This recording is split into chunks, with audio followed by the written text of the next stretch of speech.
Hello! இன்னைக்கு நாங்க எங்க கிளம்பிட்டோம் அப்டின்னா, இந்த வார்த்தைய சொல்றதுனாலயோ என்னவோ அடிக்கடி நாங்க எங்கேயாவது போற மாரியே இருக்குது. இன்னைக்கும் ஒரு வேலையா மதுரைக்கு போக வேண்டியது இருக்கு. ஆல்ரெடி என்னோட கிட்ஸுக்கு வந்து பாஸ்போர்ட் எனக்கும் பாஸ்போர்ட் எல்லாமே அப்ளை பண்ணிட்டோம். என்னோட கிட்ஸ் 2 பேருக்கும் வந்துருச்சு. எனக்கு வரல. அதனால நாங்க வந்து திருப்பி பாஸ்போர்ட் ஆஃபீஸ் போறோம். Regional office. நாங்க வந்து பாஸ்போர்ட் சேவா ஆஃபீஸ் போல ரீஜினல் ஆஃபீஸ் போறோம். ஸோ அதுக்காக தான். எப்பலாம் வீட்ல இருந்து கொஞ்சம் சேஃபா இருந்துக்கலாம் அப்டின்னு யோசிக்கிறப்போ, ஏன்னா பையன கூட்டிட்டு அடிக்கடி ட்ராவல் பண்ணக்கூடாது. நான் அந்த டயத்துல தான் எங்களுக்கு வந்து எப்படி நீ இருப்ப என்னைய வா வா அப்படின்னு எங்கிட்டாவது கூப்பிட்றது வேலை வந்து. ஸோ இந்த மாதிரி வேறு எங்கிட்டாவது போயிட்டு வர்றதுனால ஃபேமிலி ஃபங்க்ஷனோ இல்லை வேறு எந்த விஷயத்துக்குமே என்னால் போக முடியலை. இந்த மாதிரி தான் எல்லா சுச்சுவேஷன் அமைஞ்சிட்ருக்கு.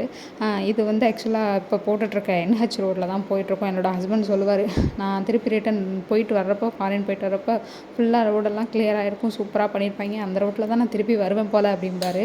கிட்டத்தட்ட அப்படி தான் வேலையும் ஓரளவு ஓடிக்கிட்டு இருக்கு. ஸோ எங்கள் வேலைக்காகவும் நாங்களும் போயிட்டுருக்கோம்.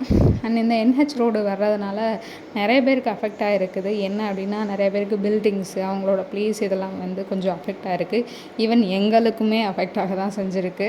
என்ன அப்படின்னா, எங்களோட அப்பாவோட கடை வந்து அங்கே தான் இருக்குது. ஸோ ரோடு மேலே இருக்கிறதுனால கரெக்டாக எங்களோட ஷாப்பை வந்து அப்படியே எடுத்துகிட்ருக்காங்க. போகிறப்ப காட்டுறேன் எங்களோட கடையை. சார் இப்படி தாத்தா கிட்ட ஜம்முன்னு உட்காந்துட்டு இருக்கும்போது சமத்தாக இருப்பார். ஆனால் நம்மக்கிட்ட இருக்கும்போது தான் ஓவர் சேட்டையாக இருக்கும். ஈவன் தாத்தா கிட்ட மடியில் உட்காந்துட்டு அப்படியே தூங்கிடுவார்.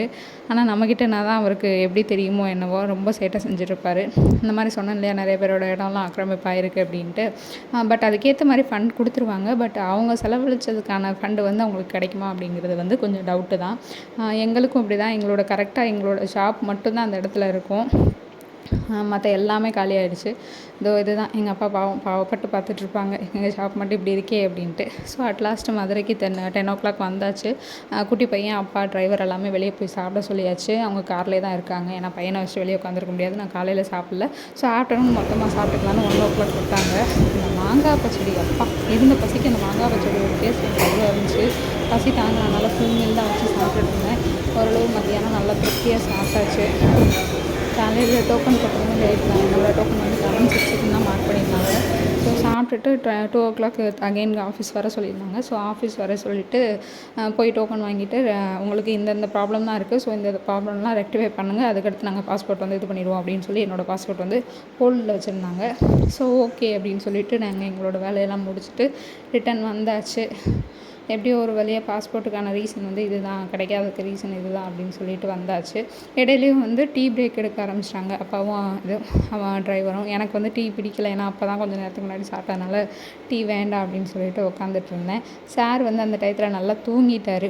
குட்டி பையன் வந்து எங்கனாலும் இந்த பையனையும் தூக்கி இழுக்கிறது தான் கொஞ்சம் கஷ்டமாக இருக்குது. ஓகே, தேங்க்யூ, பாய்.